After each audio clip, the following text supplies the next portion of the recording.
Buenas tardes, licenciado. Buenas tardes, compañeros. Somos estudiantes de la Universidad Central del Ecuador en la Facultad de Filosofía, Letras y Ciencias de la Educación, en la carrera de Pedagogía de la Historia y las Ciencias Sociales. El tema que vamos a tratar es la escolástica, el pensamiento materialista y las luchas contra el dogmatismo religioso, y la escolástica, la reforma. Los integrantes del grupo 4 son Navy Molina, coordinadora, Scarlett Viteri, Clara Reynoso, Melanie García y Glenda Proaño. La escolástica.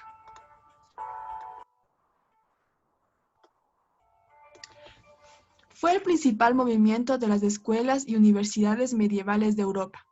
El término escolástica proviene de la palabra latina scholasticus y se aplicaba a los que se ejercitaban en la enseñanza de las escuelas monacales. Su origen se ve muy relacionado con la enseñanza que determinó la forma y el método de la actividad literaria de los escritores escolásticos.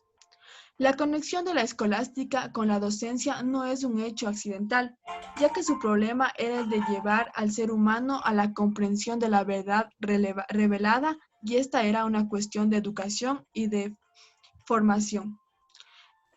Esto se explica por el hecho de que la verdad ha sido revelada a la humanidad por medio de las Sagradas Escrituras, que se les enseña a las personas a través de definiciones dogmáticas, que les son explicadas por la enseñanza de padres y doctores, inspirados o iluminados por Dios.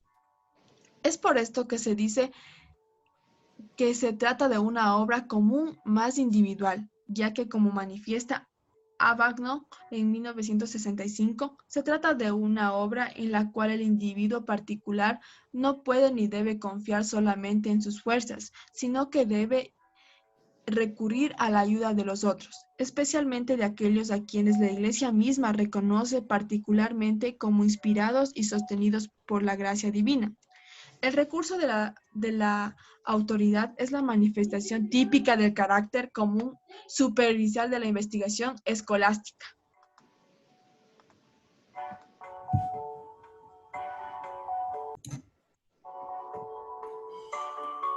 Santo Tomás de Aquino aportó una serie de principios para encontrar tal punto de equilibrio. Entre ellos se encuentran que hay una neta distinción entre fe y razón, que las verdades racionales y las verdades de fe no pueden estar en contradicción, que hay ciertas verdades que sobrepasan la razón natural y otras que pueden ser alcanzadas por ella. Y por último, que la filosofía debe poner al servicio de la teología las capacidades propias del ser de la razón natural. La escolástica alcanzó su culminación con la obra de este pensador en la Edad Media, Santo Tomás de Aquino. Por primera vez la razón parecía liberarse de su servicio al dogma cristiano y alcanzaba de forma neutral el problema del ser y el universo o el conocimiento humano. El pensamiento de Santo Tomás partía de la superioridad de las verdades, de la fe sobre el raciocinio. Sin embargo, ello no le impidió presentar a la filosofía como un modo de conocimiento plenamente autónomo, capaz de, por un lado, concordar armónicamente con la teología y, por el otro, de tratar de formar independientemente los demás diversos aspectos de la realidad.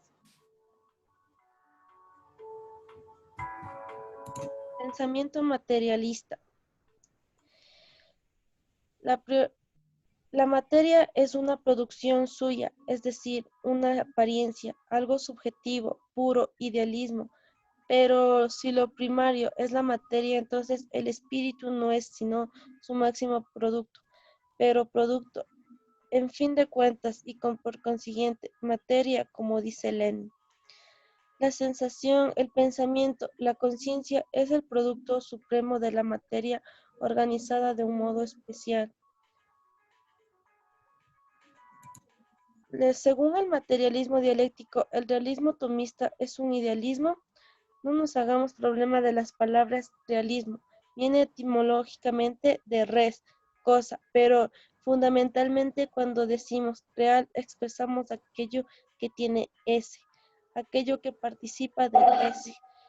Y ese como fácil podemos demostrar que hay seres reales que no son materia, que son, por así decirlo, participaciones espirituales del es. Entonces nuestro realismo es verdadero, es objetivo. La lucha contra el dogmatismo religioso y la escolástica. Cuando hablamos de escolástica y dogmatismo, referimos en primer lugar a que tiene que haber una figura, concepto o noción elevado a rango supremo. Esta verticalidad explica las relaciones con los otros objetos de manera mecánica y finalmente no queda nada a libre albedrío. El mundo mismo queda atado a un sistema de relaciones que encuentra su función en lo supremo. Encontramos un pensamiento con esta orientación con el presente, adquiere sentido por el pasado y no por el futuro. Es esencial a esa forma de pensamiento una historia inmóvil, una novela fácil donde ya se conocen los personajes casualmente, buenos o malos. También, cuando las imágenes adquieren más sentido que los hombres, lo cual no quiere decir que los iconos sean falsos, pero cada tiempo debe encontrar sus propias palabras. Cuando los valores no tienen absolutamente ningún sentido, sino el que le da cada cual a conveniencia.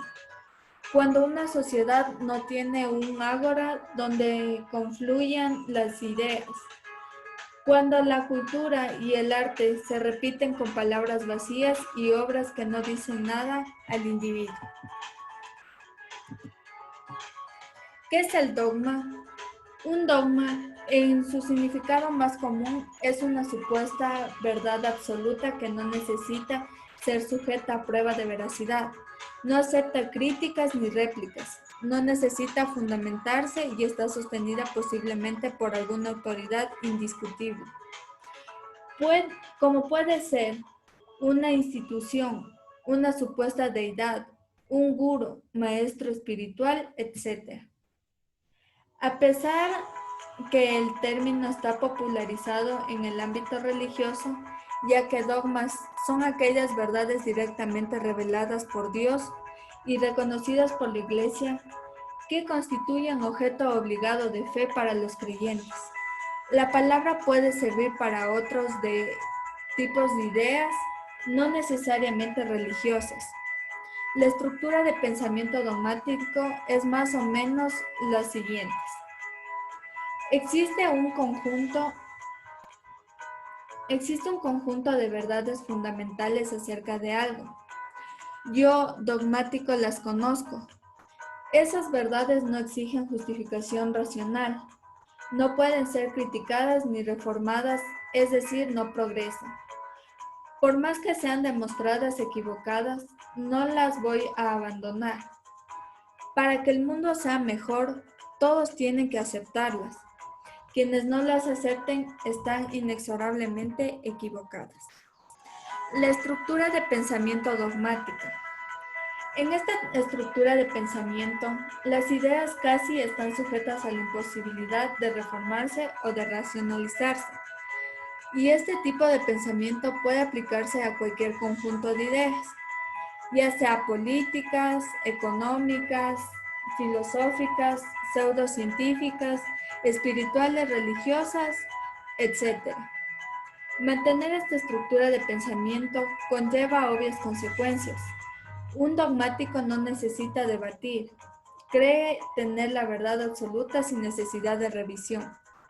No necesita probar nada y así puede ejercer cualquier tipo de práctica basada en sus ideas y opiniones. Puede ser tanto difundidas o imponerlas, o dándole una utilidad práctica, trayendo todo tipo de consecuencias negativas, generalmente la desinformación. Un dogmático rechaza a priori cualquier tipo de ideas que contradigan sus creencias. Esto hace difícil cualquier intento de reformar su visión.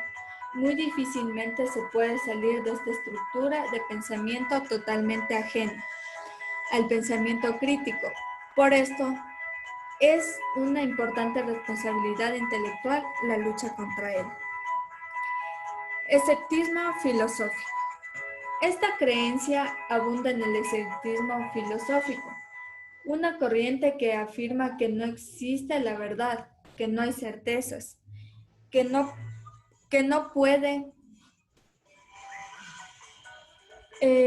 puede conocerse nada y que cualquier afirmación es una simple opinión como cualquier otra. Es totalmente opuesta al escepticismo científico o racional y suele confundirse muchísimo. Este último es una corriente filosófica, científica, epistemológica, que sí afirma la existencia de la verdad y cuestiona cualquier tipo de postura que no conlleve fundamentación lógica, robusta y evidencia empírica suficiente como ser pseudociencias. Cualquiera que acepte la posibilidad de la existencia de una verdad provisional irrefutable, la validez del conocimiento y de la razón puede mantener una idea sin caer en el dogmatismo, simplemente aceptando que esta idea, verdad, está sujeta a crítica racional y que puede ser refutada en el caso de ser incorrecta. Si bien cualquier conocimiento o idea que podamos tener acerca del mundo es parcial y perfectible, eso no quiere decir que todo sea pura fantasía y que no exista la verdad o las certezas. Esta es la forma de pensamiento que utiliza la ciencia, el realismo crítico, el pensamiento crítico y el resto de las buenas filosofías e ideas. En una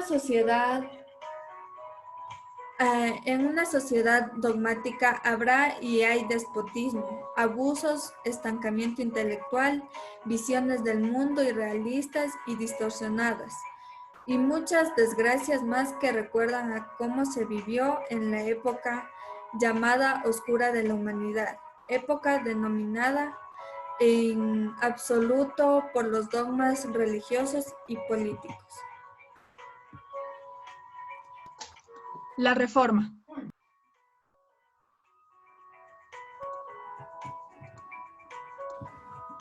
Aunque la Reforma protestante no fue el único intento de renovar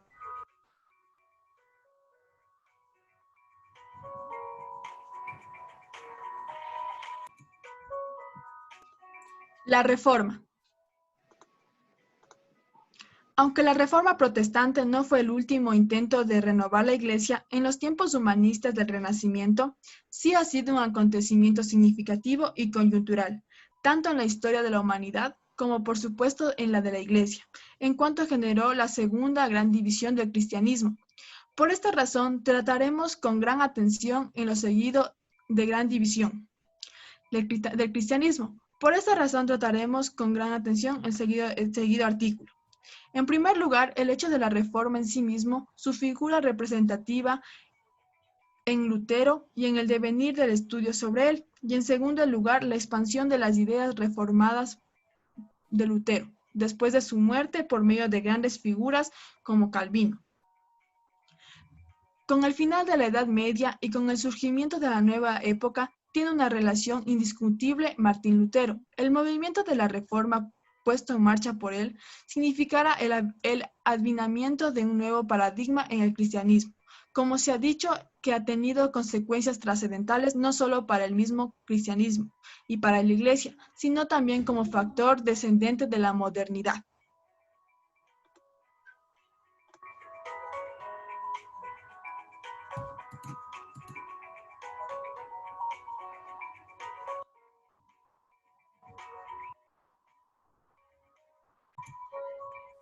Un acontecimiento significativo y coyuntural tanto en la historia de la humanidad. Martín Lutero, no solo porque él fue el que puso en movimiento este proceso, sino porque lo que este proceso implica está profundamente relacionado con su persona, con su manera de pensar, con su manera de vivir a la fe cristiana.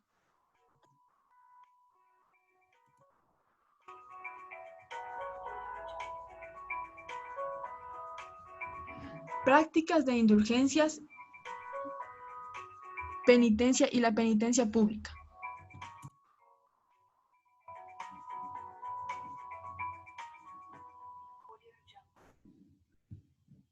Concilio de Trento.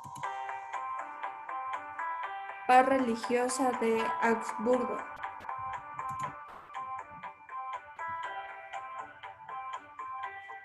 Conclusión.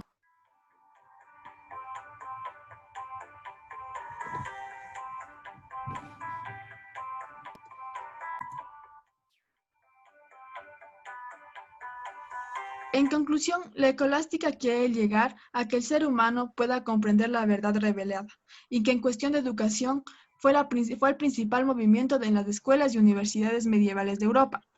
En relación a lo antes expuesto, podemos deducir que la fe y la razón son las dos fuentes a las que acude el hombre para adquirir conocimiento. Por este motivo, lo primero que intenta comprender de algún hecho es fundamentarse en la fe, que por medio de los estudios de las Sagradas Escrituras y las respectivas explicaciones. Muchas gracias.